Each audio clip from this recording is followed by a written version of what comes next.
Okay ಹಾಂ, ಇವತ್ತೊಂದು beautiful topic. ಏನು ಹೇಳಿ? ಬ್ಯೂಟಿಫುಲ್ ಟಾಪಿಕನ್ನು ಪ್ರಾರಂಭ ಮಾಡೋಣ, ಆಯಿತಾ? ಹಾಂ, ನಿಮಗೆಲ್ಲ ಮುಂದೆ ಬಹಳ ಉಪಯೋಗ ಆಗೋಂಥ ಟಾಪಿಕ್ಕು. Okay, yes. ಹಾಂ, ಏನಪ್ಪ ಅಂತಂದರೆ ಬ್ಯೂಟಿಫುಲ್ ಟಾಪಿಕ್ ಏನಪ್ಪ ಅಂತಂದರೆ ಮಹಾನ್ ವ್ಯಕ್ತಿಗಳು ಅಂತ ಒಂದು ಶಬ್ದ ಇದೆ, ಕೇಳಿದ್ದೀರಾ? ಏನು ಹೇಳಿ? ಹಾಂ, ಗ್ರೇಟ್ ಲೀಡರ್ಸ್ ಅಂತ ಕರಿತೀವಿ, ಆಯ್ತಾ? ಸರಿ, ಓಕೆ. ಈ ಮಹಾನ್ ವ್ಯಕ್ತಿಗಳು ಅಂದರೆ ಯಾರು? ಕ್ವಶನ್ ನನ್ನೆಲ್ಲ ಕೇಳಿಸ್ಕೊ. ನೀವೆಲ್ಲ ಗೊತ್ತಿದೆ, ಜಾಣರಿದ್ದೀರಿ, ತುಂಬ ಜಾಣರಿದ್ದೀರಿ, ಜಾಣ ಹುಡುಗರನ್ನೇ ನಮ್ಮ ಹತ್ರ ಕಳಿಸಿರೋದು. ಓಕೆ, ಮಹಾನ್ ವ್ಯಕ್ತಿಗಳು ಅಂದರೆ ಯಾರು ಅನ್ನುವಂಥದ್ದು ನೋಡೋಣ. ಓಕೆ, ಸರಿ. ಆ ಮಹಾನ್ ವ್ಯಕ್ತಿಗಳು ಫಸ್ಟ್ ಯಾರು ಲಿಸ್ಟ್ ಮಾಡೋಣ. ಅದಾದಮೇಲೆ ಎರಡನೇ ಕ್ವಶನ್, ಕ್ಲೋಸ್ ಯುವರ್ ಐಸ್, ಕಣ್ಣು ಮುಚ್ಕೊಳ್ಳಿ. ಎರಡನೇ ಕ್ವಶನ್ ಏನಪ್ಪ ಅಂದರೆ ಮಹಾನ್ ವ್ಯಕ್ತಿಗಳು ಅಂತೇಳಿ ಯಾಕೆ ಕರೀತಾರೆ ಅವರನ್ನು, ಎರಡನೇದು. ಆಯಿತಾ? ಸರಿ, ಓಕೆ, ಬರ್ತೀನಿ ಒಂದು ರೌಂಡ್ ಫುಲ್ಲು. ಫಸ್ಟ್ ಕ್ವಶನ್ ಏನು? ಮಹಾನ್ ವ್ಯಕ್ತಿಗಳು ಅಂದರೆ ಯಾರು ಅನ್ನುವಂಥದ್ದು ಲಿಸ್ಟ್ ಮಾಡೋಣ ಫಸ್ಟು, ಆಯಿತಾ? ಯಾಕೆ ಅವರನ್ನು ಮಹಾನ್ ವ್ಯಕ್ತಿಗಳು ಅಂತ ಕರೀತಾರೆ? Okay, yes. ಹಾಂ, ಸರಿ, ಓಕೆ, ಎಸ್. ಹೇಳಪ್ಪ, ಮಹಾನ್ ವ್ಯಕ್ತಿಗಳು ಅಂದರೆ ಯಾರಪ್ಪ? ಗಾಂಧೀಜಿಯವರು. ಒಬ್ಬೊಬ್ಬರ ಹೆಸರು ಹೇಳ್ಕೊಂತ ಬರಪ್ಪ. ಗಾಂಧೀಜಿಯವರು ಮಹಾನ್ ವ್ಯಕ್ತಿಗಳು ಅಂತ ಕರೀತಾರೆ, ಹೇಳಪ್ಪ. ಸುಭಾಷ್ ಚಂದ್ರ ಬೋಸ್ ಅವರನ್ನ ಮಹಾನ್ ವ್ಯಕ್ತಿಗಳು ಅಂತ ಕರೀತಾರೆ. ಭಗತ್ ಸಿಂಗ್ ಅಂತ ಮಹಾನ್ ವ್ಯಕ್ತಿಗಳು ಅಂತ ಕರೀತಾರೆ. ಡಾಕ್ಟರ್ BR ಅಂಬೇಡ್ಕರ್ ಅವ್ರನ್ನ ಮಹಾನ್ ವ್ಯಕ್ತಿಗಳು ಅಂತ ಕರೀತಾರೆ. Very good. ಸ್ವಾಮಿ ವಿವೇಕಾನಂದ ಅವ್ರನ್ನ ಮಹಾನ್ ವ್ಯಕ್ತಿಗಳು ಅಂತ ಕರೀತಾರೆ. ಡಾಕ್ಟರ್ ರಾಜೇಂದ್ರ ಪ್ರಸಾದ್ ಅವ್ರನ್ನ ಮಹಾನ್ ವ್ಯಕ್ತಿಗಳು ಅಂತ ಕರೀತಾರೆ. ಹೇಳ ಅರ್ಜುನ್ ಜೋಗಿ, ಏನು ಹೇಳಕ್ಕಿದೆ ಅಲ್ಲಿ? ಓಕೆ, ಕುವೆಂಪು ಅವ್ರನ್ನ ಮಹಾನ್ ವ್ಯಕ್ತಿಗಳು ಅಂತ ಕರೀತಾರೆ. Very good. ಬಂದೆ ಎಲ್ಲರೂ ಕರ್ತು. ಕಿತ್ತೂರು ರಾಣಿ ಚೆನ್ನಮ್ಮ ಅವ್ರನ್ನ ಮಹಾನ್ ವ್ಯಕ್ತಿಗಳು ಅಂತ ಕರೀತಾರೆ. ಅಬ್ದುಲ್ ಕಲಾಂ ಅವ್ರನ್ನ ಮಹಾನ್ ವ್ಯಕ್ತಿಗಳು ಅಂತ ಕರೀತಾರೆ. ಲಾಲ್ ಬಹದ್ದೂರ್ ಶಾಸ್ತ್ರಿ ಅವ್ರನ್ನ ಮಹಾನ್ ವ್ಯಕ್ತಿಗಳು ಅಂತ ಕರೀತಾರೆ. ಹಾಂ, APJ Abdul Kalam. Okay, right. Sangolli Rayanna ಅವ್ರನ್ನ ಮಹಾನ್ ವ್ಯಕ್ತಿಗಳು ಅಂತ ಕರೀತಾರೆ. ರೈಟ್, ಓಕೆ, ಹೇಳಿ. ಒಣಕೆ ಓಬವ್ವ. ಹಾಂ, ಚೂರು ಗರ್ಲ್ಸ್ ಕೈ ಎತ್ತಿದ ತಡೆಯಪ್ಪ. ಹಲೋ. ಸಾಲು ಮರದ ತಿಮ್ಮಕ್ಕ ಅವ್ರನ್ನ ಮಹಾನ್ ವ್ಯಕ್ತಿಗಳು ಅಂತ ಕರೀತಾರೆ. ಜೋರಾಗಿ ಚಪ್ಪಾಳೆ ತಟ್ರಪ್ಪ. ಹೇಳಲ್ಲ ಏನಕ್ಕೆ ಸಾಲು ಮರದ ತಿಮ್ಮಕ್ಕ ಅವ್ರು ಹೇಳಿದ ತಕ್ಷಣ ಚಪ್ಪಾಳೆ ತಟ್ಟಿ ಅಂದರೆ, ಮೊದಲು ಹೇಳಿದಾರಲ್ಲ ಅವರೆಲ್ಲರೂ ಗತಿಸಿ ಹೋಗಿದ್ದಾರೆ. ಅದು ಗತಿಸಿ ಹೋಗಿದ್ದಾರೆ ಅಂದರೆ ಅವ್ರು ಈಗ ನಮ್ಮ ಜೊತೆಗಿಲ್ಲ, ಈಗ ಇವರು ತೀರ್ಕೊಂಡಿದ್ದಾರೆ. ಆದರೆ ಇತ್ತೀಚೆಗೆ ನಾವು ಅವ್ರನ್ನ ನೋಡಿದ್ದೀವಿ. ಸಾಲು ಮರದ ತಿಮ್ಮಕ್ಕ ಅವ್ರನ್ನ ಇತ್ತೀಚೆಗೆ ಅವರು ತೀರ್ಕೊಂಡಿದ್ದಾರೆ, ಬಟ್ ಇತ್ತೀಚೆಗೆ ಅವರನ್ನು ನಾವು ನೋಡಿದ್ದೀವಿ. ಹಾಗಾಗಿ ಕೆಲವರು ಮಾತಾಡ್ಸಿರ್ಬೋದು, ಕೆಲವರು ನೋಡಿರ್ಬೋದು, ಕೆಲವರು ಅವ್ರ ಮನೆಗೆ ಭೇಟಿ ಮಾಡಿರ್ಬೋದು, ಅಥವಾ ಅವರೇ ನಿಮ್ಮ ಊರಿಗೆ ಭೇಟಿ ನೀಡಿರ್ಬೋದು. ಅದಕ್ಕೋಸ್ಕರ ಇತ್ತೀಚೆಗೆ ಯಾಕಪ್ಪ ಅಂತಂದರೆ ಅಬ್ದುಲ್ ಕಲಾಂ ಅವರು ನಾವು ನೋಡಿದ್ದೀರಿ. ಓಕೆ. ಈಗ ಸುಭಾಷ್ ಚಂದ್ರ ಬೋಸ್ ಅವರು ನಾವು ನೋಡೇ ಇಲ್ಲ, ಗಾಂಧೀಜಿಯವರು ನಾವು ನೋಡಲೇ ಇಲ್ಲ, ಆಯಿತಾ? ಸೊ ಹಂಗಾಗಿ ಸುಮಾರು ವರ್ಷಗಳಾಯಿತು. Okay, good. ಹೇಳಮ್ಮ. ದಾರಾ ಬೇಂದ್ರೆ. ಓಕೆ, ಯಾರು?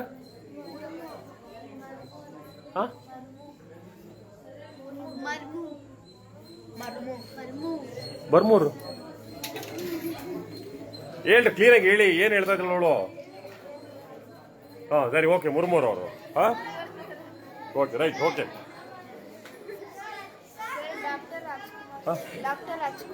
ಡಾಕ್ಟರ್ ರಾಜ್ಕುಮಾರ್ ಅವರು. ಓಕೆ, ರಾಣಿ ಅಬ್ಬಕ್ಕ. ಓಕೆ, ಕೂತ್ಕೊಳ್ಳಿ. Yes. Right. Okay, Chandrashekhar Kambar. Okay, ಆಯ್ತು. ಓಕೆ, ಹೇಳಪ್ಪ.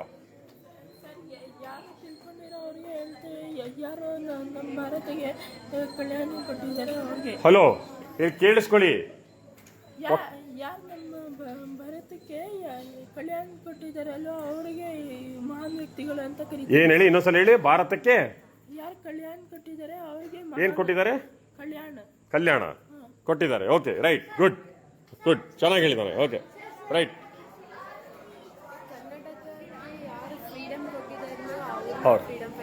ಯಾರು ನಮ್ಮ ದೇಶಕ್ಕೆ ಫ್ರೀಡಮ್ ಕೊಟ್ಟಿದ್ದಾರೋ ಅವರನ್ನ ನಾವು ಆ ರೀತಿ ಕರಿತೀವಿ ಅಂತ ಹೇಳ್ದು. ಓಕೆ,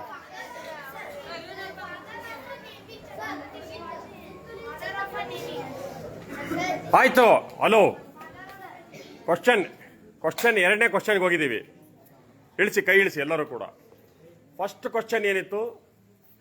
ಯಾರ್ಯಾರಪ್ಪ ಅವರು ಮಹಾನ್ ವ್ಯಕ್ತಿಗಳು, ಯಾರವರು ಅಂತ ಕೇಳಿದ್ವಿ. ಅವ್ರ ಹೆಸರುಗಳನ್ನ ಹೇಳಿಕೊಂತ ಬಂದ್ರಿ. ಅಬ್ದುಲ್ ಕಲಾಂ ಅವರು ಅಂತ ಹೇಳಿದ್ರಿ, ಡಾಕ್ಟರ್ BR ಅಂಬೇಡ್ಕರ್ ಅಂತ ಹೇಳಿದ್ರಿ, ಛತ್ರಪತಿ ಶಿವಾಜಿ ಅಂತ ಕೆಲವರು ಹೇಳಿದ್ರಿ, ರಾಣಿ ಹಬ್ಬಕ್ಕ ಅಂತ ಹೇಳಿದ್ರಿ, ಕುವೆಂಪು ಅವರು ಅಂತ ಹೇಳಿದ್ರಿ, ಸಾಲುಮರದ ತಿಮ್ಮಕ್ಕ ಅಂತ ಹೇಳಿದ್ರಿ, ಹೀಗೆ ರಾಧಾಕೃಷ್ಣನ್ ಅಂತ ಹೇಳಿದ್ರಿ. ಓಕೆ, ಆಯ್ತು.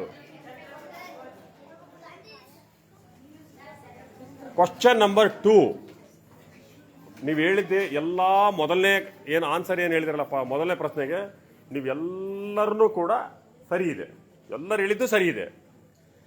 ಎರಡನೇ ಪ್ರಶ್ನೆ ಏನಪ್ಪ ಅಂದರೆ, ಅವರಿಗೆ ಮಹಾನ್ ವ್ಯಕ್ತಿಗಳು ಅಂತ ಯಾಕೆ ಕರೀತಾರೆ ಅನ್ನೋಂಥದ್ದು ಪ್ರಶ್ನೆ 2. ಆಯ್ತಾ? ಈಗ ಆ ಪ್ರಶ್ನೆಗೆ ಉತ್ತರ ಕೊಡೋಣ. ಓಕೆ,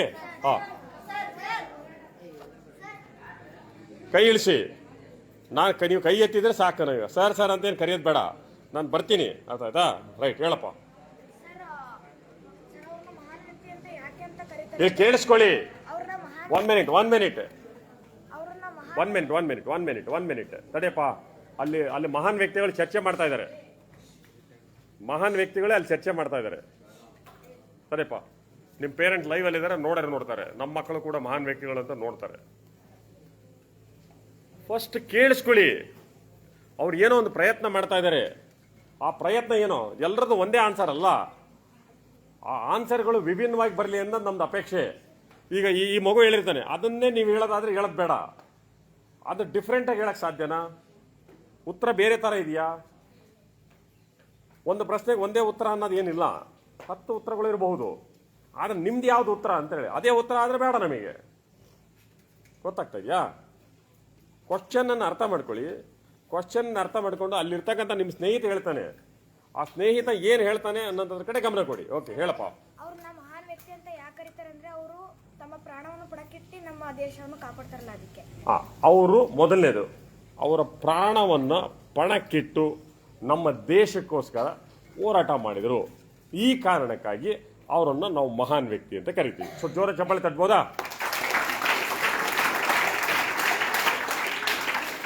ಉತ್ತರ ಸರಿ ಇದೆ. ಆಯ್ತಾ? ನೆಕ್ಸ್ಟ್ ಹೇಳಪ್ಪ. 1 ನಿಮಿಷ. ಅವ್ರು ಹೇಳ್ತಾರೆ, ಕೇಳಿಸ್ಕೊಳ್ಳಿ. ಎಲ್ಲರಿಗೂ ಕೊಡ್ತೀವಿ ಇದನ್ನ ಮಾಡ್ಲಿಕ್ಕೆ. ಓಕೆ, ಅದಾಯ್ತಲ್ಲಪ್ಪ. ಸ್ವತಂತ್ರ ತಂದು ಕೊಟ್ರೆ ಆಯ್ತು. ಈಗ ಸ್ವತಂತ್ರ ತಂದು ಕೊಟ್ರೆ ಕ್ಲಿಯರ್ ಕಟ್ಟಾಗೆ, ಅದು ಬಿಟ್ಟು ಹೇಳಕ್ ಬರ್ಬೇಕು. ಈಗ ನೆಕ್ಸ್ಟ್, ಈಗ ಆತ ನೀನು ಪ್ರಯತ್ನ ಮಾಡಿದೀಯಾ. ಈಗ ಈತ ಇವರು ಹೇಳಿದ್ದನ್ನು ಬಿಟ್ಟು, ಸರ್ ನನ್ನ ಆನ್ಸರ್ ಡಿಫರೆಂಟ್ ಆಗಿದೆ ಅನ್ನೋಂಥವ್ರು ಮಾತ್ರ ಕೈ ಹೇಳಿಸಿ ಕೂತ್ಕೊಳ್ಳಿ. ಸರ್, ಅವರು ಬದುಕಿದ್ದಾಗ ಅವ್ರು ಎಷ್ಟು ಒಳ್ಳೇದು ಮಾಡೋಕ್ಕಾಗುತ್ತೋ ದೇಶಕ್ಕೆ ಅಷ್ಟು ಒಳ್ಳೇದು ಮಾಡಿರ್ತಾರೆ. ಅವರು ಬದುಕಿದ್ದಾಗ ಮ್ಯಾಕ್ಸಿಮಮ್ ನಮ್ಮ ದೇಶಕ್ಕೆ ತುಂಬ ಒಳ್ಳೆಯ ಮಹತ್ ಕಾರ್ಯಗಳನ್ನು ಮಾಡಿದ್ದಾರೆ. ಅದಕ್ಕೋಸ್ಕರ ಅವರಿಗೆ ಮಹಾನ್ ವ್ಯಕ್ತಿ ಅಂತ ಕರೀತಾರೆ. ಸೂಪರ್, ಆಯ್ತು, ತಗೊಂಡಿದ್ದೀನಿ. ಆನ್ಸರ್ ಗೊತ್ತಾಯ್ತಾ? ನೀವು ಎಲ್ಲರೂ ಸುಮ್ಮನೆ ಸರ್ ಸರ್ ಸರ್ ಅಂತ ಹೇಳಿದ್ರಿ. ಬರ್ತಾ ಇದೆ ತಾನೇ ಆನ್ಸರ್ ಡಿಫ್ರೆಂಟ್ ಇದ್ರೆ ಹೇಳಪ್ಪ. ಓಕೆ ಸರ್, ಯಾರಾದರೂ ಗ್ಲೋಬಲ್ ಪ್ರಾಬ್ಲಮ್ ಸಾಲ್ವ್ ಮಾಡಿರ್ತಾರಲ್ಲ, ಅವ್ರಿಗೆ ಮಹಾನ್ ವ್ಯಕ್ತಿ. ಏನು ಹೇಳಿ? Global problem. ನೋಡಪ್ಪ, ಒಂದು ಗ್ಲೋಬಲ್ ಪ್ರಾಬ್ಲಮ್ ಇದೆ, ಏನೋ ಒಂದು ದೊಡ್ಡ ಸಮಸ್ಯೆ ಇದೆ. ಆ ಸಮಸ್ಯೆನ ಅವರು ಸಾಲ್ವ್ ಮಾಡ್ತಾರೆ. ಪ್ರಪಂಚಕ್ಕೆ ಒಂದು ಸಮಸ್ಯೆ ಇದೆಯಪ್ಪ, ಆಯ್ತಾ? ಆ ಪ್ರಾಬ್ಲಮ್ಮು, ಈಗ ಪ್ರಾಬ್ಲಮ್ ಇದೆ. ಈಗ ಏನಪ್ಪ ಅಂದ್ರೆ, ಸಿಕ್ಕಾಪಟ್ಟೆ ಹವಾಮಾನ ವೈಪರೀತ್ಯ ಆಗ್ತಾ ಇದೆ. ಹವಾಮಾನ ವೈಪರೀತ್ಯ ಅಂತಂದ್ರೆ ಏನು ಹೇಳು? ಹವಾಮಾನ ವೈಪರೀತ್ಯ ಅಂದರೆ ಸಿಕ್ಕಾಪಟ್ಟೆ ಬಿಸಿಲು, ಸಿಕ್ಕಾಪಟ್ಟೆ ಮಳೆ, ಸಿಕ್ಕಾಪಟ್ಟೆ ಚಳಿ. ಆಯ್ತಾ? ಯಾಕೆ ಹಂಗಾಗ್ತಾ ಇದೆ? ಯಾರಿಗಾದ್ರೂ ಗೊತ್ತಿದೆಯಾ? ಸಿಕ್ಕಾಪಟ್ಟೆ ಮಳೆ, ಸಿಕ್ಕಾಪಟ್ಟೆ ಚಳಿ, ಸಿಕ್ಕಾಪಟ್ಟೆ ಬಿಸಿಲು ಯಾಕೆ ಹಂಗಾಗ್ತಾ ಇದೆಯಪ್ಪ? ಸಿಕ್ಕಾಪಟ್ಟೆ ನಾವು ಪೊಲ್ಯೂಷನ್ ಮಾಡ್ತಾ ಇದ್ದೀವಿ. ನಾಯ್ಸ್ ಪೊಲ್ಯೂಷನ್ ಮಾಡ್ತಾ ಇದ್ದೀವಿ, ಏರ್ ಪೊಲ್ಯೂಷನ್ ಮಾಡ್ತಾ ಇದ್ದೀವಿ, ವಾಟರ್ ಪೊಲ್ಯೂಷನ್ ಮಾಡ್ತಾ ಇದ್ದೀವಿ. ಇದು ಏನಾಗ್ತಾ ಇದೆ? ಅಲ್ಲಿ ಓಝೋನ್ ಮೇಲೆ ಎಫೆಕ್ಟ್ ಆಗ್ತಾ ಇದೆ. ಓಝೋನ್ ಪದರ ಲೇಯರ್ ಎಲ್ಲ ತೂತು ಬಿದ್ದಿದೆ. ಹಂಗಾಗಿ ನಮ್ಮ ಹವಾಮಾನ ವೈಪರೀತ ಇದೆ. ಸೊ ಆ ಗ್ಲೋಬಲ್ ಪ್ರಾಬ್ಲಮ್ ಐತಲ್ಲ, ಆ ಪ್ರಾಬ್ಲಮನ್ನು ಅಂದರೆ ನಾವು ಗಿಡ ನೆಡೋದು ಅಥವಾ ಎಷ್ಟು ಸಾಧ್ಯನಷ್ಟು ರೀಸೈಕಲ್ ಉಪಯೋಗಿಸೋದು. ಸೊ ಹಾಗಾಗಿ ರಿನೂವಬಲ್ ಎನರ್ಜಿ ಉಪಯೋಗಿಸೋದು, ಈ ಥರದನ್ನೆಲ್ಲ ನಾವು ಮಾಡಿ ಪೊಲ್ಯೂಷನ್ ನಾವು ಕಡಿಮೆ ಮಾಡಿದರೆ ಸರಿಯಾಗುತ್ತೆ. ಅದಕ್ಕೆ ಒಂದು ಯಾರೋ ಒಬ್ಬರು ಫಾರ್ಮುಲಾ ಕಂಡುಹಿಡಿತಾರೆ ಅಂತ ತಿಳ್ಕೊಳ್ಳೋಣ. ಎಕ್ಸಾಂಪಲ್, ಅದು ಗ್ಲೋಬಲ್ ಪ್ರಾಬ್ಲಮ್ಮು. ಎಸ್ ಅವನು ಗ್ರೇಟ್ ಲೀಡರ್ ಅಂತ ಕರೀತಾರೆ. ನೋಡಪ್ಪ, ಇಂಥದ್ದೊಂದು ಪ್ರಾಬ್ಲಮ್ ಇತ್ತು, ಆ ಪ್ರಾಬ್ಲಮ್ಮನ್ನು ಸಾಲ್ವ್ ಮಾಡಿದರು. Yes, okay, thank you. Next ಮತ್ತೆ ಯಾರಪ್ಪ? ಹಾಂ, ಹೇಳಪ್ಪ. ಸ್ವಾಮಿ ವಿವೇಕಾನಂದ ಅವರು ರಾಮಕೃಷ್ಣ ಮಿಷನ್ ಹುಟ್ಟಿದ್ರು, ಅದಕ್ಕೆ ಮ್ಯಾನ್ ಆಫ್ ದ ಮಿಷನ್ ಅಂತ ಕರೀತಾರೆ. ಸರಿಯಪ್ಪ, ಯಾಕೆ? ಸರ್ ರಾಮಕೃಷ್ಣ ಮಿಷನ್ ಕಂಡುಹಿಡಿದ್ರು. ರಾಮಕೃಷ್ಣ ಮಿಷನ್ ರಾಮಕೃಷ್ಣ ಮಿಷನ್ ಅನ್ನುವಂಥದ್ದನ್ನು ಹುಟ್ಟು ಹಾಕಿದ್ರು. ಆ ಸಂಸ್ಥೆ ಮೂಲಕ ಒಂದಿಷ್ಟು ಜನರಿಗೆ ಉಪಯೋಗ ಅಂತ ಕೆಲಸ ಕಾರ್ಯಗಳನ್ನ ಮಾಡಿದರು. ಅದಕ್ಕೋಸ್ಕರ ಮಹಾನ್ ವ್ಯಕ್ತಿ. ಕೂತ್ಕೊಳ್ಳು. ಈಗ ಆಯ್ತಾ, ಮಹಾನ್ ವ್ಯಕ್ತಿಗಳು ಅಂತ ಯಾಕೆ ಕರೀತಾರೆ ಅವ್ರನ್ನ? ಎಸ್,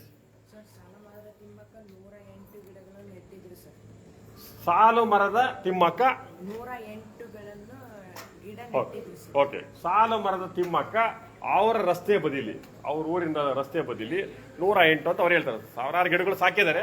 ಎಸ್, ನಿನ್ನ ಆನ್ಸರ್ನ ನಾವು ತಗೊಳ್ತೀವಿ. ಅದನ್ನು ಅವ್ರಿಗೆ ಮಕ್ಕಳಿರಲಿಲ್ಲ, ಅವರನ್ನೇ ಮಕ್ಕಳ ಥರ ಅವರು ತುಂಬ ಚೆನ್ನಾಗಿ ಇವೇ ನನಗೆ ಮಕ್ಕಳು ಅನ್ನೋ ರೀತಿ ಅವರು ಬೆಳೆಸಿದ್ರು. ಆ ಗಿಡ ಮರ ಎಲ್ಲರಿಗೂ ಕೂಡ ನೆರಳು ಕೊಡ್ತಾ ಇತ್ತು, ಎಲ್ಲರಿಗೂ ಕೂಡ ಹಣ್ಣು ಕೊಡ್ತಾ ಇತ್ತು, ಎಲ್ಲರಿಗೂ ಕೂಡ ಆಕ್ಸಿಜನ್ ಕೊಡ್ತಾ ಇತ್ತು. ಓಕೆ, ನೆಕ್ಸ್ಟ್ ಹೇಳಪ್ಪ.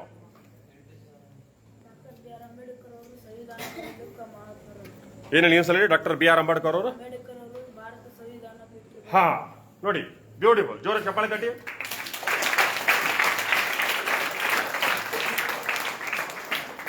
ಮೊನ್ನೆ 14ನೇ ತಾರೀಕು ಅಂಬೇಡ್ಕರ್ ಅವರ ಜನ್ಮದಿನ ಆಯಿತು. ಅವ್ರು ಹೇಳಿದರು, ಬಿ ಆರ್ ಅಂಬೇಡ್ಕರ್ ಅವರು ನಮ್ಮ ಭಾರತ ದೇಶಕ್ಕೆ ಸಂವಿಧಾನ ಅಂತಂದರೆ ನಮ್ಮದೇ ಆದಂಥ ಒಂದು ರೂಲ್ಸ್ ರೆಗ್ಯುಲೇಷನ್ಸು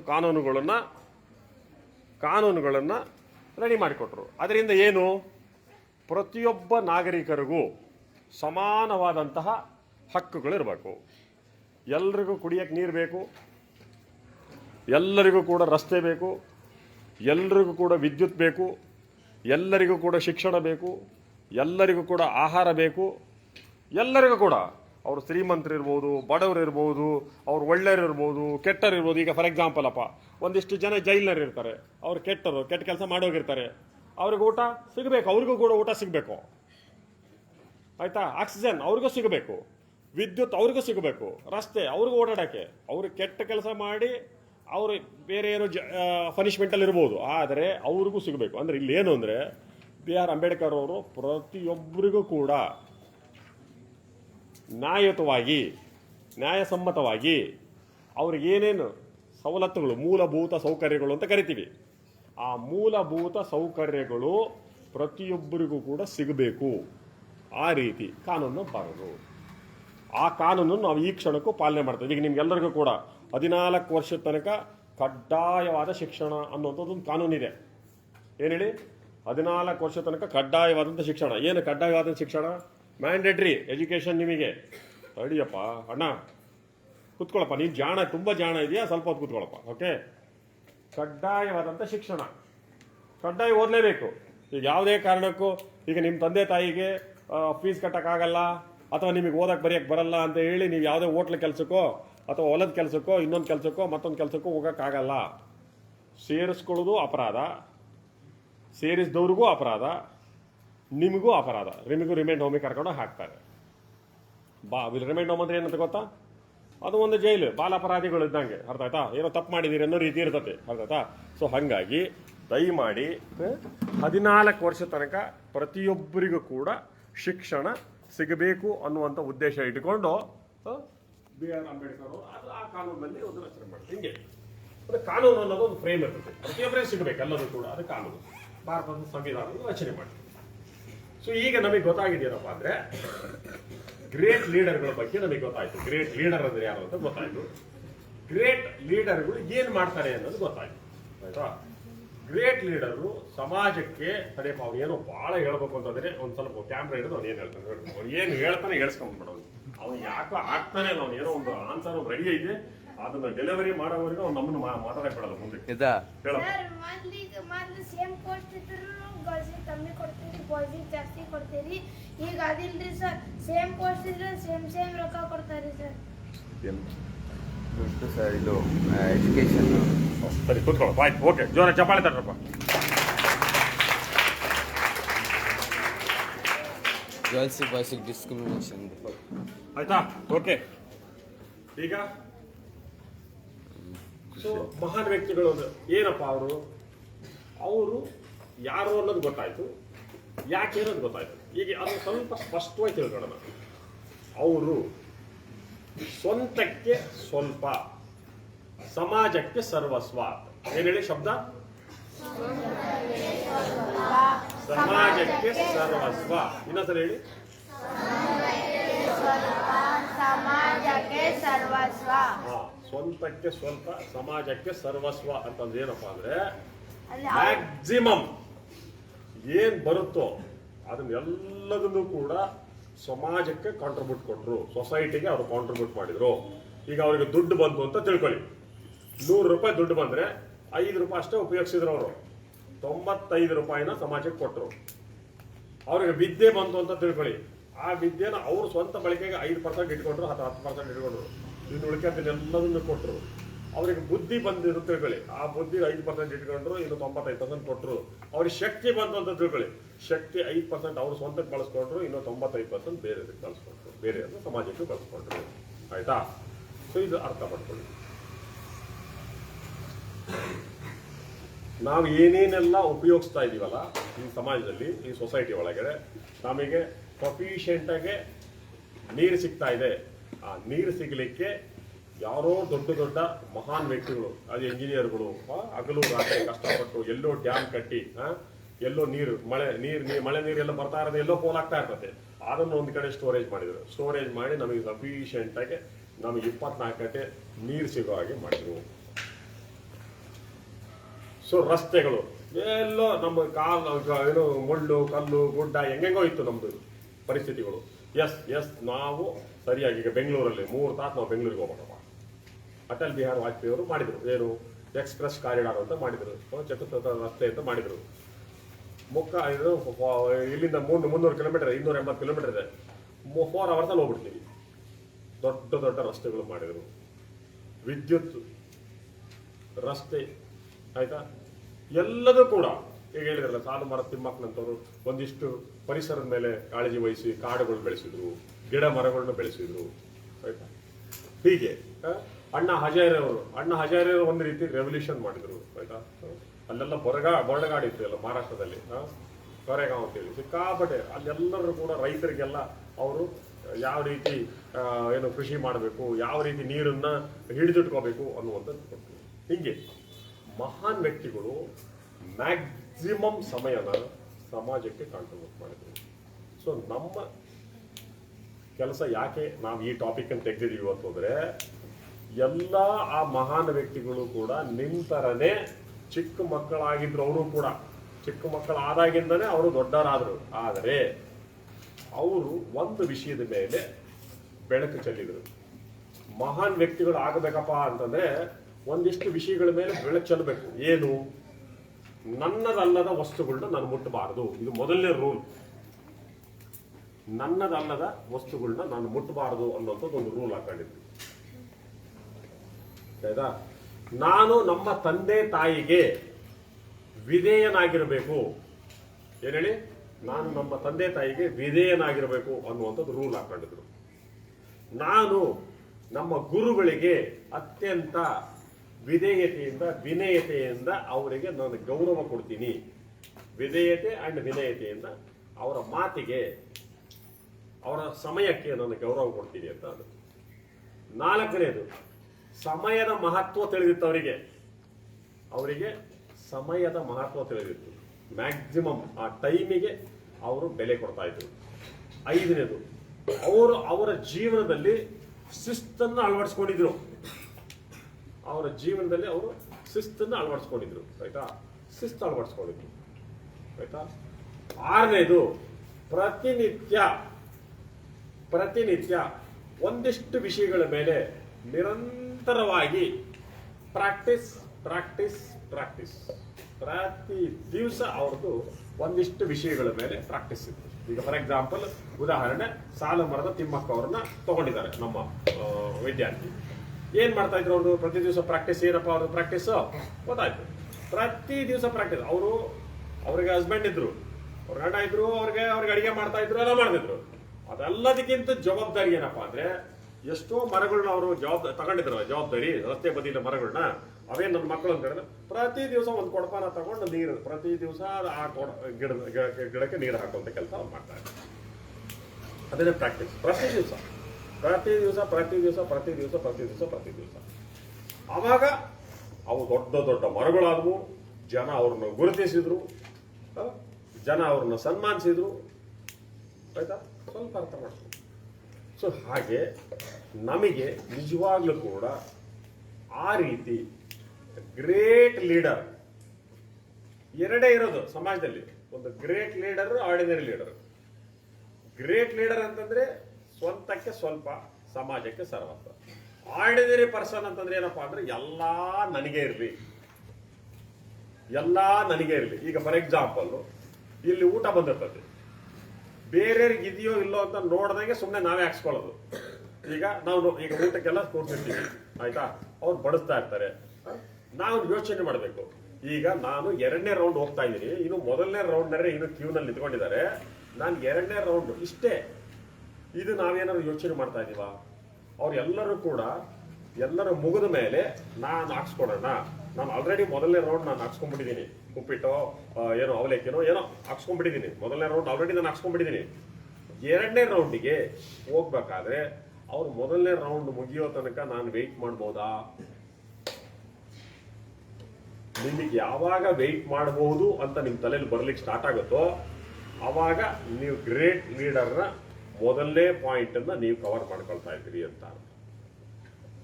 ಇಲ್ಲ ಅವನಿಗೆ ಸಿಗುತ್ತೋ ಬಿಡುತ್ತೋ ಗೊತ್ತಿಲ್ಲಪ್ಪ, ನಾನು ಚೆನ್ನಾಗಿರ್ಬೇಕು, ನಾನು ಆರಾಮಾಗಿರ್ಬೇಕು, ನನ್ನ ಹೊಟ್ಟೆ ಚೆನ್ನಾಗಿರ್ಬೇಕು ಅಂತ ನೀವು ಬಯಸ್ತೀರಲ್ಲ, ಆವಾಗ ಪ್ರಾಬ್ಲಮ್ ಸ್ಟಾರ್ಟ್ ಆಗುತ್ತೆ. ಆವಾಗ ಏನಿಲ್ಲ, ಅವಾಗೇನಾಗುತ್ತೆ, ಸ್ವಂತಕ್ಕೆ ಸರ್ವಸ್ವ, ಸಮಾಜಕ್ಕೆ ಸ್ವಲ್ಪ. ಸೊ ಇವತ್ತಿನಿಂದ ನಾನು ಹೇಳ್ತಾ ಇರೋದು, ಪ್ರತಿಯೊಬ್ಬರು ಕೂಡ ಇವತ್ತು ಗ್ರೇಟ್ ಲೀಡರ್ ಬಗ್ಗೆ ಮಾತಾಡಿದ್ದಾರೆ ಸರ್, ಗ್ರೇಟ್ ಲೀಡರ್ ಬಗ್ಗೆ ಮಾತಾಡಿದ್ದಾರೆ. ಸೊ ನಾನು ನಿಜವಾಗ್ಲೂ ಗ್ರೇಟ್ ಲೀಡರ್ ಆಗಬೇಕು ಅಂದ್ರೆ ಏನೇನೆಲ್ಲ ಮಾಡಬಹುದು? ಸಿಟ್ ಪ್ರಾಪರ್ಲಿ, ಸರಿಯಾಗಿ ಕೂತ್ಕೊಳ್ಳಿ. ಏನು ಮಾಡಬಹುದು ಅನ್ನೋದನ್ನ ಹೇಳ್ತೀನಿ. ನಿಜವಾಗ್ಲೂ ನಿಮಗೆ ಆಸೆ ಇದೆಯಾ ಗ್ರೇಟ್ ಲೀಡರ್ ಆಗಬೇಕು ಅಂತೇಳಿ? ಆಸೆ ಇದೆಯಾ? ಆಸೆ ಇದೆ ಅಂತಂದ್ರೆ ಗ್ರೇಟ್ ಲೀಡರ್ ಆಗಬೇಕಪ್ಪ ಅಂತಂದ್ರೆ ಒಂದಿಷ್ಟು ತ್ಯಾಗಗಳನ್ನ ಮಾಡಕ್ ಬರ್ಬೇಕು, ಒಂದಿಷ್ಟು ತ್ಯಾಗ ಮಾಡಬೇಕು. ಆಯ್ತಾ? ಈಗ ಅವರೆಲ್ಲರೂ ಕೂಡ ಅವ್ರ ಫ್ಯಾಮಿಲಿನೇ ತ್ಯಾಗ ಮಾಡಿದವರು. ಫ್ಯಾಮಿಲಿ ಇದೆಯೋ ಇಲ್ಲೋ ಅನ್ನೋದ್ರ ಕಡೆ ಗಮನ ಕೊಡದಂಗೆ ನಾನು ಈ ಸಮಾಜಕ್ಕೆ ಏನು ಬಂದಿದ್ದೀನಿ, ಯಾಕೆ ಬಂದಿದ್ದೀನಿ, ನಾನು ಏನು ಕಾಂಟ್ರಿಬ್ಯೂಟ್ ಮಾಡಬೇಕು ಅಂತ ಹೇಳಿ ಅವ್ರ ತಲೆ 24 ಗಂಟೆ ನಾನು ಕಾಂಟ್ರಿಬ್ಯೂಟ್ ಮಾಡಬೇಕು ಅಂತ ಯೋಚನೆ ಮಾಡ್ತಾ ಇದ್ದೀನಿ. ಎಸ್, ನೀವೂ ಕೂಡ ನಾನು ತ್ಯಾಗ ಅಂತ ಹೇಳಿದ್ದೀನಿ, ಸ್ಯಾಕ್ರಿಫೈಸ್ ಹೇಳಿದ್ದೀನಿ. ಏನಪ್ಪ ಸ್ಯಾಕ್ರಿಫೈಸ್ ಮಾಡ್ಬೋದು? ಫಸ್ಟ್ ಸ್ಯಾಕ್ರಿಫೈಸ್ ಏನು ಸ್ಯಾಕ್ರಿಫೈಸ್ ಮಾಡಿ ನಿಮ್ಮ ಲೆವೆಲ್ನಲ್ಲಿ ನಾನು ಮಾತಾಡೋಣ. ಯಾವ ಸ್ಯಾಕ್ರಿಫೈಸ್ ಮಾಡಿದಾಗ ನಿಮ್ಮ ಉದ್ದೇಶ ಈಡೇರುತ್ತೆ? ಯಾರಾದ್ರೂ ಹೇಳ್ತೀರಾ? ಈಗ ನಾನು ಹೇಳ್ತೀನಿ ಅಂತ ಅವಾಗಲೇ ಹೇಳ್ತಾ ಇದ್ರಲ್ಲ, ಕೈ ಮೇಲೆ ನೋಡ್ತಾ ಇದ್ರಲ್ಲ, ಅದು ಭಾಷಣ ಬಿಗಿಯೋ ಕೆಲಸ. ಅದು ಭಾಷಣ ಬಿಗಿಯೋ ಕೆಲಸ ಅಲ್ಲ. ಕ್ವಶನ್ ಈಗ ಕರೆಕ್ಟಾಗಿ ಕೊಟ್ಟಿದ್ದೀನಿ. ನನ್ನ ಯಾವ ತ್ಯಾಗ, ನನ್ನ ಯಾವ ಸ್ಯಾಕ್ರಿಫೈಸ್ ಎಲ್ರಿಗೂ ಕೂಡ ಒಳ್ಳೇದಾಗುತ್ತೆ, ಮೊದಲನೇ ಸ್ಯಾಕ್ರಿಫೈಸ್. ಆಯ್ತಾ? ನನ್ನ ಇಂಥದೊಂದು ತ್ಯಾಗ ವೆಯ್ಟಪ್ಪ, ಇಂಥ ತ್ಯಾಗ ನಾನು ಮಾಡಿದೆ ಅಂದ್ರೆ ಎಲ್ಲರಿಗೂ ಕೂಡ ಬೆಸ್ಟ್ ರಿಸಲ್ಟ್ ಬರುತ್ತೆ ಅನ್ನೋದು. ಓಕೆ, ರೈಟ್, ಅಷ್ಟೇ. 4 ಜನ ಎತ್ತಿದ್ದಾರೆ, ನಾನೇ ಬರ್ತೀನಿ. ಓಕೆ, ರೈಟ್, ಹೇಳ. ನಿನ್ನ ಯಾವ ತ್ಯಾಗ ಎಲ್ರಿಗೂ ಉಪಯೋಗ? ಸಂಜೆ ಮುಂದೆ ಏನಾರ ಹಾಲು ಬ್ರೆಡ್ ಕೊಟ್ರ ಅಂದ್ರೆ ಒಬ್ರಿಗೆ ಏನಾರ ಒಂದು 10 ಮಂದಿ ಉಳಿದ್ರೆ ಅದ್ರ ನಾವು ಸ್ವಲ್ಪ ತೊಯ್ಕೆಟ ಉಳ್ಕೋದವ್ರಿಗೆ ಇನ್ನೊಂದು ಸ್ವಲ್ಪ ಹಾಕಿದ್ರೆ ಹಾ, ಈಗ ಒಂದು 10 ಜನಕ್ಕೆ ಶಾರ್ಟೇಜ್ ಆಗಿದೆ ಅಂತಂದ್ರೆ ನಮ್ಮ ಹತ್ರ ಏನು ಈಗ ಹಾಲು ಬ್ರೆಡ್ ಕೊಟ್ಟಿದ್ರಿ ನಿನ್ನೆ, ಸೊ ಉಳಿದಿದೆ ಅಂದ್ರೆ ನಾವು ಸ್ವಲ್ಪ ಕೊಟ್ಟರೆ ಅವರಿಗೆ ಇದಾಗುತ್ತೆ. ಅಂದ್ರೆ ನಾನು ಸ್ವಲ್ಪ ಕಡಿಮೆ ತಿಂದು ನಂದ್ರಾಗ ಒಂದು ಚೂರು ಅವನಿಗೆ ಕೊಟ್ಟೆ ಅಂತಂದ್ರೆ ಅವನಿಗೆ ಇದಾಗುತ್ತೆ. Okay, good, very good. ನಾವೇನೋ ಚೆನ್ನಾಗಿ ಓದ್ಕೊಂಡ್ರೆ ಬೇರೆಯವರಿಗೆ ಒಂಚೂರು ವಿದ್ಯೆ ಕಲಿಸೋದು. ಹಾ, ಇಷ್ಟೇ ನೋಡಪ್ಪ. ನಾನು ಚೆನ್ನಾಗಿ ಓದ್ತಾ ಇದ್ದೀನಿ, ಆಯ್ತಾ? ಈಗ ಯಾರಿಗೋ ನನ್ನ ಪಕ್ಕದಾಗಿರೋನಿಗೆ ಗೊತ್ತಾಗ್ತಾ ಇಲ್ಲ, ಅವನಿಗೆ ಸ್ವಲ್ಪ ನಾನು ಏನಾರು ಅವನಿಗೆ ಹೆಲ್ಪ್ ಮಾಡ್ಬೋದಾ? ಹೆಲ್ಪ್ ಮಾಡೋದಂದ್ರೆ ಕಾಪಿ ಹೊಡ್ಸೋದಲ್ಲ, ಶನಿವಾರ ಟೆಸ್ಟ್ ಒಳಗೆ ಕಾಪಿ ಹೊಡಿಸೋದಲ್ಲ. ಅವನಿಗೆ ಪ್ರತಿ ದಿವಸದ ಕ್ಲಾಸ್ನಲ್ಲಿ ನಾನು ಅವನಿಗೆ ಏನಾದರೂ ಹೆಲ್ಪ್ ಮಾಡ್ಬೋದಾ? ಅವನಿಗೆ ಅದು ಲೆಕ್ಕ ಅರ್ಥ ಆಗ್ತಾ ಇಲ್ಲ, ನಾನು ಏನಾದ್ರು ಹೇಳ್ಕೊಡ್ಬೋದಾ? ಸೊ ಜಸ್ಟ್ ಅನ್ನದಾನ. ಹಾಂ, ಇಲ್ಲಿದೆ ನಿಮ್ಮ ಲೆವೆಲಿಂದ ಹೇಳೋ. ಅದೆಲ್ಲ ದೊಡ್ಡ ದೊಡ್ಡ ವಿಚಾರಗಳು ಬೇಡ ನಮಗೆ. ನಿಮ್ಮ ಲೆವೆಲ್ನಲ್ಲಿ ಏನು ಸ್ಯಾಕ್ರಿಫೈಸ್ ಮಾಡ್ಬೋದು ಅಂತ ಹೇಳಿ. ಈಗ ಅನ್ನದಾನ ಎಲ್ಲ ನೀವು ಮಾಡ್ತೀರಿ, ಅದೆಲ್ಲ ದೊಡ್ಡವರಾದ್ಮೇಲೆ ಮಾಡ್ತೀರಿ. ಈಗ ಹೇಳಿ ಸರ್, ನೀರು ನಾವು ಕಮ್ಮಿ ಬಳಸಿದ್ರೆ ಮಿಕ್ದವ್ರಿಗೂ ಸರ್ ಸಿಗ್ಬೇಕಲ್ಲ ಸರ್? ನಾವೇ ಜಾಸ್ತಿ ಬಳಸಿದ್ರೆ ನೀರು ಎಲ್ಲ. ಹಾ, ಈಗ ಬಿಸಿನೀರಪ್ಪ, ಬಿಸಿನೀರು ನಿಮಗೆ 1 ಬಕೆಟ್ ನೀರು ಕೊಡ್ತಾ ಇದ್ದಾರೆ. ಬಿಸಿನೀರನ್ನ ಎಸ್ ಸಾಕು ಸಾಕು ನನಗೆ ಒಂದು ಮುಕ್ಕಾಲು ಬಕೆಟ್ ನನಗೆ ಬಿಸಿನೀರು ಸಾಕು ಇನ್ನು ಉಳಿಕೆದು ನಾನು ಮಿಕ್ಸ್ ಮಾಡ್ಕೊಂಡು ನಾನು ಯೂಸ್ ಮಾಡ್ತೀನಿ. ಬೇರೆಯವ್ರಿಗೂ ಆ ನೀರು ಸಿಗಬೇಕು ಅನ್ನುವಂಥ ತ್ಯಾಗ ಮನೋಭಾವ ನಿಮ್ಮಲ್ಲಿ ಬಂದಾಗ ನೀವೊಬ್ಬ ಲೀಡರ್ ಆಗಿ ಹೊರಗೆ ಬರ್ತಾ ಇದ್ದೀರಿ. ಡೆಫಿನೆಟ್ಲಿ ಲೀಡರ್ ಆಗಿ ಹೊರಗೆ ಬರ್ತೀವಿ. ನಮ್ಮಲ್ಲಿ ಮನ್ವಂತರದಿಂದ ಹೋಗಿರ್ತಕ್ಕಂಥ ಎಲ್ಲರೂ ಮಡಕರಿಗೆ ನಮ್ಮ ಯಲ್ಲಪ್ಪ ಆಗಲಿ ತನುಷ್ ಆಗಲಿ ಇವರಿಗೆ ಲೀಡರ್ ಯಾಕಾಗಿದ್ದಾರೆ? ಅವರು ಕೂಡ ತ್ಯಾಗ ಎಲ್ರಿಗೂ ಸಿಗಬೇಕು, ಎಲ್ರಿಗೂ ಆಗಬೇಕು, ಎಲ್ಲರೂ ಕೂಡ ಚೆನ್ನಾಗಿ ಆಗಬೇಕು ಅಂತ ಬಯಸಿದ್ರು. ಅದಕ್ಕೆ ಅವರು ಲೀಡರ್ ಆಗಿ ಹೊರಗೆ ಬಂದರು. Okay good. ಹೇಳಿ ಕೂತ್ಕೊಳಪ್ಪ. ಓಕೆ ಹೇಳಪ್ಪ.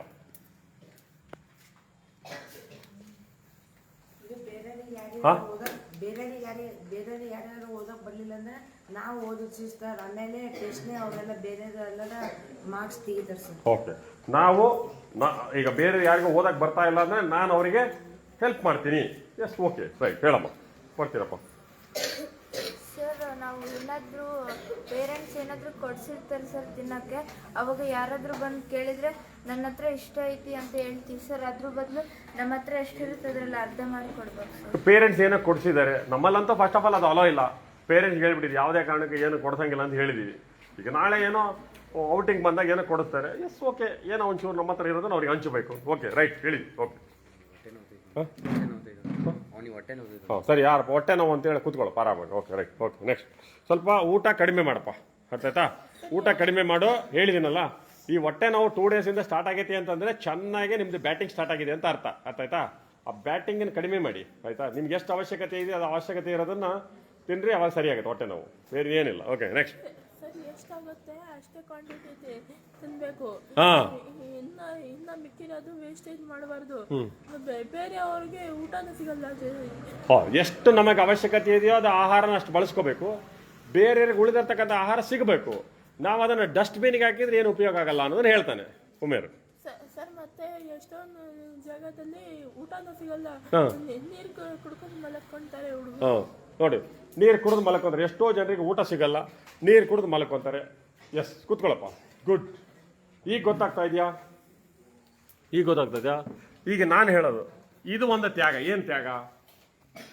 ನಮ್ಮ ತಂದೆ ತಾಯಿಗಳು, ಕ್ಲೋಸ್ ಯುವರ್ ಐಸ್, ನಮ್ಮ ತಂದೆ ತಾಯಿಗಳು ನಮಗೆ ಸಾಕಷ್ಟು ಫೀಸ್ ಕಟ್ಟಿ ಇಲ್ಲಿ ಮನ್ವಂತರಕ್ಕೆ ಬಿಟ್ಟಿದ್ದಾರೆ. ಒಂದು ಚೇರ್ ಹಾಕೊಂಡು ಕೂತ್ಕೊಂಡು. ಹಾಂ, ಸಾಕಷ್ಟು ಫೀಸ್ ಕಟ್ಟಿ ನಮ್ಮ ತಂದೆ ತಾಯಿಗಳು ಮನ್ವಂತರಕ್ಕೆ ಬಿಟ್ಟಿದ್ದಾರೆ ಆಯ್ತಾ? ಈಗ ನಾವು ಸ್ವಲ್ಪ ದಿವಸ ನಮಗೆ ಕಷ್ಟ ಆಗುತ್ತೆ, ಸ್ವಲ್ಪ ದಿವಸ ಅವರಿಂದ ದೂರ ಇದ್ದು ನಾವು ಏನು ಅಂದ್ಕೊಂಡಿದ್ದೀವೋ ಆ ಸಾಧನೆ ಮಾಡಬಹುದಾ? ಸ್ವಲ್ಪ ಯೋಚನೆ ಮಾಡಿ. ದಿಸ್ ಇಸ್ ಆಲ್ಸೋ ದೊಡ್ಡ ಕಾಂಟ್ರಿಬ್ಯೂಷನ್ನೇ ನೀವು ಈ ದೇಶಕ್ಕೆ. ಯಾಕೆ ಅಂದರೆ ಇಲ್ಲಿ ಕುತ್ಕೊಂಡಿರ್ತಕ್ಕಂಥ ಯಾರ್ಯಾರು ಇಂಜಿನಿಯರ್ಗಳು ಆಗ್ತಿರೋ, ಡಾಕ್ಟರ್ಗಳು ಆಗ್ತಿರೋ, UPSC ಎಕ್ಸಾಮ್ ಕ್ಲಿಯರ್ ಮಾಡಿ SP-ನೋ DC-ನೋ ಇನ್ನೂ ಏನೋ ಆಗ್ತಿರೋ ಗೊತ್ತಿಲ್ಲ. ಆದರೆ ಈಗ ನಿಮಗೆ ಗೊತ್ತಾಗ್ತಾ ಇಲ್ಲ. ನಾನು ಅಪ್ಪ ಅಮ್ಮನ ನೆನಪಿಸ್ಕೊತಾ ಇದ್ದೀನಿ. ಅಪ್ಪ ಅಮ್ಮ ನನಗೆ ಬೇಕು, ಅಪ್ಪ ಅಮ್ಮ ಜೊತೆಗೆ ಹೋಗ್ಬೇಕು ಅಂತ ಒಂದು 2-3 ಬರ್ತೀರಿ. ಆಲ್ಮೋಸ್ಟ್ ಆಲ್ 170ರಲ್ಲಿ ಆಲ್ಮೋಸ್ಟ್ ಆಲ್ ಎಲ್ಲರದು ಕ್ಲಿಯರ್ ಆಗಿದೆ. 167 ಜನ ಒಂದು 2-3 ಒಂದ್ಸಲ ನೆನಪು ಮಾಡ್ಕೊಂಡು ಬರ್ತಾರೆ. ಸ್ವಲ್ಪ ಯೋಚನೆ ಮಾಡಿ. ನಾವು ಏನಾದರೂ ತ್ಯಾಗ ಏನು, ಸ್ವಲ್ಪ ದಿವಸ ಅಪ್ಪ ಅಮ್ಮನಿಂದ ದೂರ ಇದ್ದು ನಾನು ಏನು ಅಂದ್ಕೊಂಡಿದ್ದೀನೋ ಆ ಸಾಧನೆ ಮಾಡ್ಕೊಂಡು ಹೋದರೆ ನನ್ನ ಜೀವನ ಚೆನ್ನಾಗಿರುತ್ತೆ. ಯಾವ ಸಂಸ್ಥೆಯವರು ನಮಗೆ ಪಾಠ ಹೇಳ್ಕೊಟ್ಟಿರ್ತಾರೋ ಅವ್ರ ಜೀವನನೂ ಚೆನ್ನಾಗಿರುತ್ತೆ. ನಮ್ಮ ತಂದೆ ತಾಯಿಗಳು ನಮಗೆ ಕಳಿಸ್ತಾರೆ, ಅವ್ರ ಜೀವನನೂ ಚೆನ್ನಾಗಿರುತ್ತೆ. ಮುಂದೆ ಸಮಾಜಕ್ಕೆ ನಾನು ಏನಾದರೂ ಒಂದು ಕಾಂಟ್ರಿಬ್ಯೂಟ್ ಮಾಡ್ಬೋದು. ಮೊದಲನೇದೇನು? ತ್ಯಾಗ. ಸ್ವಲ್ಪ ದಿವಸ ಇಲ್ಲಿ ಕೆಲವರು 1 ವರ್ಷಕ್ಕೆ ಬಂದಿದ್ದೀರಿ, ಕೆಲವರು 3 ತಿಂಗಳಿಗೆ ಬಂದಿರಿ, ಕೆಲವರು 45 ದಿವಸಕ್ಕೆ ಬಂದಿರಿ, ಡಿಪೆಂಡ್. ಸ್ವಲ್ಪ ದಿವಸ ಅದನ್ನು ಬಿಟ್ಟಿರಬಹುದಾ?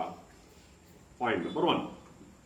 ಎರಡನೇದು, ಇಲ್ಲಿ ಆಹಾರನ ನಮ್ಮ ಉಮೇರ್ ಹೇಳಿದ್ನಲ್ಲ, ಆಹಾರನ ಎಲ್ರಿಗೂ ಕೂಡ ಆಗಂಗೆ ನಾನು ನೋಡ್ಕೊಳ್ತಾ ಇದ್ದೀವಾ? Point number 2. ಇನ್ನ ಇಲ್ಲಿ ಅಕ್ಕಪಕ್ಕದವರು ನಮಗೆ ಜಾಗ ಕೊಟ್ಟಿದ್ದಾರೆ. ಇಲ್ಲಿ ಅಕ್ಕಪಕ್ಕದ ಸುತ್ತ ಮನೆಗಳಿದಾವು. ಸೊ ಇವರಿಗೆ ಸೌಂಡ್ ಆಗದಂಗೆ ಒಂದು ಒಳ್ಳೆ ಉದ್ದೇಶಕ್ಕೋಸ್ಕರ ನಮಗೆ ಇಲ್ಲಿ ಕೊಟ್ಟಿದ್ದಾರೆ ಜಾಗನ. ಇವರಿಗೆ ಡಿಸ್ಟರ್ಬ್ ಆಗದಂಗೆ ನಾವೇನಾದರೂ ನಮ್ಮ ಕೆಲಸ ಮಾಡಬಹುದಾ? ಓದೋದು ಬರೆಯೋದು ಮಾಡ್ಬೋದಾ?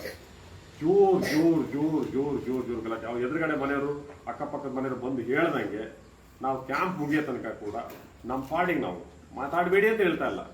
ಎಷ್ಟು ಸಾಧ್ಯನೋ ಅಷ್ಟು ಕಡಿಮೆ ವಾಯ್ಸಲ್ಲಿ ಮಾತಾಡ್ಬೋದಾ? ಇದು ನೀವು ಮಾಡೋಂಥ ದೊಡ್ಡ ನಿಮ್ಮ ಲೆವೆಲಿನ ದೊಡ್ಡ ಮಾತು ಕಾರ್ಯಗಳು, ದೊಡ್ಡ ಕೆಲಸ. ಅಂದ್ರೆ ನನ್ನಿಂದ ಬೇರೆಯವರಿಗೆ ತೊಂದರೆ ಆಗ್ತಾ ಇದೆ, ನಾನು ಬೇರೆಯವರ ಸಾಮಗ್ರಿಗಳನ್ನ ಉಪಯೋಗಿಸೋದಿಲ್ಲ, ನನಗೆ ಎಷ್ಟು ಅವಶ್ಯಕತೆ ಇದೆಯೋ ಅಷ್ಟೇ ವಸ್ತುನ ಅಥವಾ ನೀರನ್ನ ಅಥವಾ ಬಳಸ್ಕೊಳ್ತೀನಿ, ಆಹಾರನ ನಾನು ಬಳಸ್ಕೊಳ್ತೀನಿ. ಸೊ ಈ ರೀತಿ ನೀವು ಯೋಚನೆಗಳನ್ನು ಮಾಡಿದಾಗ ನೀವು ಗ್ರೇಟ್ ಲೀಡರ್ ಆಗಬೇಕು ಅಂತ ನೀವು ಯಾರ್ಯಾರು ಯೋಚನೆ ಮಾಡಿದಿರಲ್ಲ ಅವರೆಲ್ಲರೂ ಕೂಡ ಸ್ಟೆಪ್ ಬೈ ಸ್ಟೆಪ್ ಒಂದೊಂದೇ ಮೆಟ್ಲು ಹತ್ತಲಿಕ್ಕೆ ಸಾಧ್ಯ ಆಗುತ್ತೆ. ಇಲ್ದಿದ್ರೆ ಮತ್ತೆ ಆರ್ಡಿನರಿ ಪರ್ಸನ್ಗಳೇ. Okay, ordinary person. ಏನು ಆರ್ಡಿನರಿ ಪರ್ಸನ್? ಎಲ್ಲ ಸುಮ್ಮನೆ ನಮ್ಮ ಲೈಫನ್ನ ಡಿಸ್ಟರ್ಬ್ ಮಾಡಿಕೊಂಡು, ಬೇರೆಯವ್ರನ್ನ ಡಿಸ್ಟರ್ಬ್ ಮಾಡಿಕೊಂಡು, ಯಾವುದೇ ಕ್ಲಾರಿಟಿ ಇಲ್ದಂಗೆ ಜೀವನ ಮಾಡೋದು. ಯಾವುದಕ್ಕೂ ಕ್ಲಾರಿಟಿ, ಏನಕ್ಕೂ ಕ್ಲಾರಿಟಿನೇ ಇಲ್ಲ. ಆ ರೀತಿ ಲೈಫ್ ಲೀಡ್ ಮಾಡೋದು. So close your eyes, watch your breathing.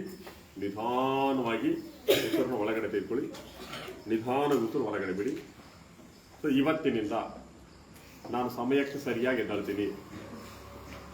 ನನ್ನ ಲೈಫನ್ನು ಡಿಸಿಪ್ಲಿನ್, ಒಂದು ಶಿಸ್ತುಬದ್ಧವಾದಂಥ ಜೀವನವನ್ನು ನಾನು ಇವತ್ತಿನಿಂದ ಡಿಸೈನ್ ಮಾಡ್ಕೊಳ್ತೀನಿ. ನೀವೇ ಕ್ರಿಯೇಟ್ ಮಾಡ್ಕೋಬೇಕು. ನನಗೆ ಎಷ್ಟು ಅವಶ್ಯಕತೆ ಇದೆಯೋ ಸ್ನಾನಕ್ಕೆ ಬಿಸಿನೀರು, ಅಷ್ಟು ಅವಶ್ಯಕತೆಯನ್ನು ಬಳಸ್ಕೊಳ್ತೀನಿ. ಬೇರೆಯವರ ಸಾಮಗ್ರಿಗಳನ್ನ ನಾನು ಉಪಯೋಗಿಸೋದಿಲ್ಲ ಅಥವಾ ಮುಟ್ಟೋದಿಲ್ಲ, ಬೇಕಾಗಿಲ್ಲ. ಅಲ್ಲಿ ಏನು ಬೇಕಾದ್ರೂ ಬಿದ್ದಿರಲಿ, ಆಯ್ತಾ, ಅದನ್ನು ನಾವು ಮುಟ್ಟೋದಿಲ್ಲ, ಬಳಸೋದಿಲ್ಲ. ಅಥವಾ ಅಕಸ್ಮಾತ್ ಇತ್ತು ಅಂತಂದ್ರೆ ಇಲ್ಲಿ ತಗೊಂಬಂದು ಇಲ್ಲಿ ಕಟ್ಟೆ ಮೇಲೆ ಏನಾದರೂ ಇರಲಿ, ಅವ್ರ ID ಕಾರ್ಡ್ ಬಿಟ್ಟಿರಲಿ, ವಾಟರ್ ಬಾಟ್ಲ್ ಬಿಟ್ಟಿರಲಿ, ನೋಟ್ ಬುಕ್ ಇಟ್ಟಿರಲಿ, ಈ ಟೇಬಲ್ ಮೇಲೆ ತಂದು ಇಟ್ಬಿಟ್ರೆ ಆಯ್ತು. ಅದನ್ನ ಆಮೇಲೆ ಅವರ ಪೆನ್ನುಗಳು, ಬೇರೆಯವರ ಬ್ಯಾಗನ್ನ ಅವರ ಪರ್ಮಿಷನ್ ಇಲ್ಲದೆ ಮುಟ್ಟಲ್ಲ.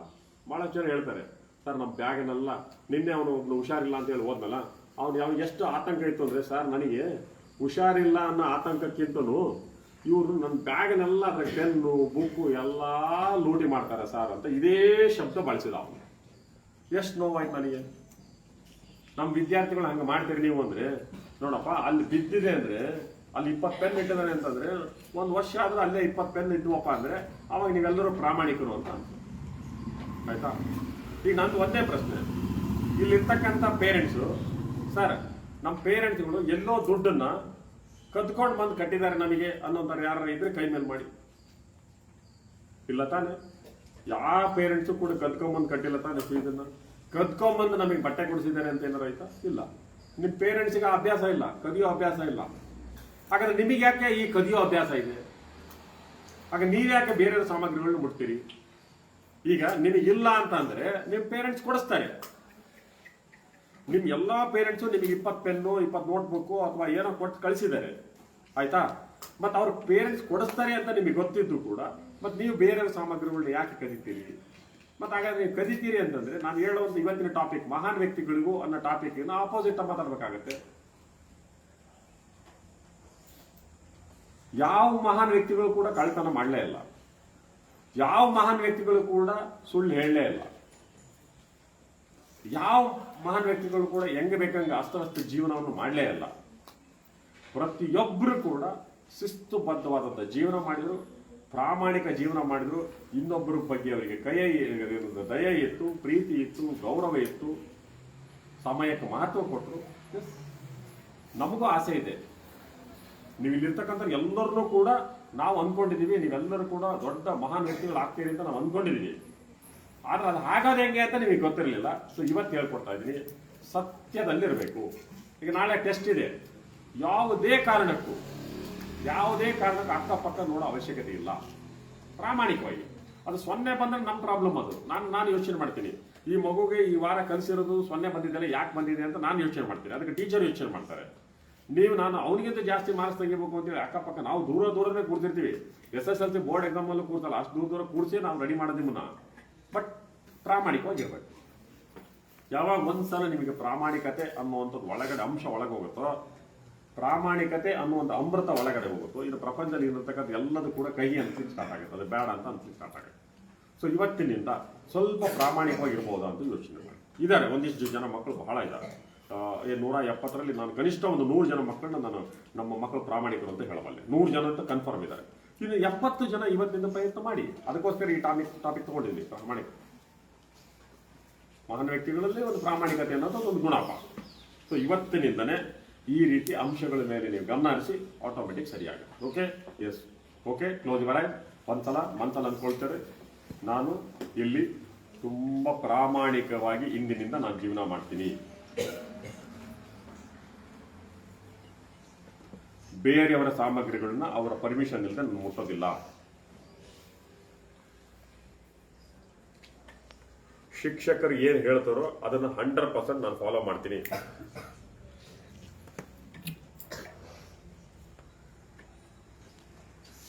ನಾನು ಸಮಯಕ್ಕೆ ಮಹತ್ವ ಕೊಡ್ತೀನಿ.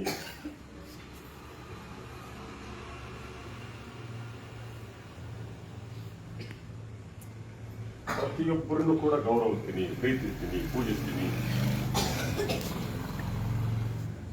ನನ್ನ ತಂದೆ ತಾಯಿಗೆ, ನಮ್ಮ ತಂದೆ ತಾಯಿ ಏನು ನನ್ನ ಮೇಲೆ ಭರವಸೆ ಇಟ್ಟಿದಾರೋ ಆ ಭರವಸೆನ ಈಡೇರೋ ಹಾಗೆ ನೋಡ್ಕೊಳ್ತೀನಿ.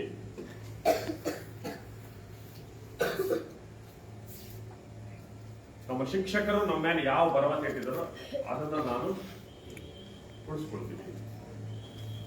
ಸೊ ಇಂದಿನಿಂದ ನಾನು ಕೂಡ ಗ್ರೇಟ್ ಲೀಡರ್, ನಾನು ಕೂಡ ಒಬ್ಬ ಮಹಾನ್ ವ್ಯಕ್ತಿ. ಎವ್ರಿ ಡೇ, ಎವ್ರಿ ಮಿನಿಟ್ ನಾನೊಬ್ಬ ಮಹಾನ್ ವ್ಯಕ್ತಿ, ನಾನೊಬ್ಬ ಮಹಾನ್ ವ್ಯಕ್ತಿ.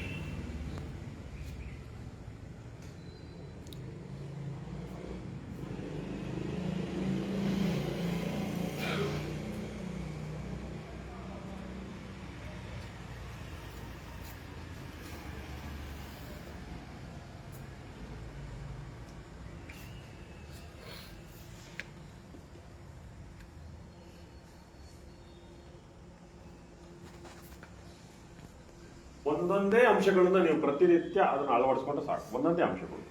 Okay, thank you so much. ತುಂಬ ಚೆನ್ನಾಗಿ ಭಾಗವಹಿಸಿದಿರಿ. ನಮ್ಮದು ಕನಸು ಏನಪ್ಪ, ನಾವು ಯಾವ ಉದ್ದೇಶಕ್ಕೆ ಬಂದಿದ್ದೀವೋ ಆ ಉದ್ದೇಶ ಈಡೇರಬೇಕು. Thank you.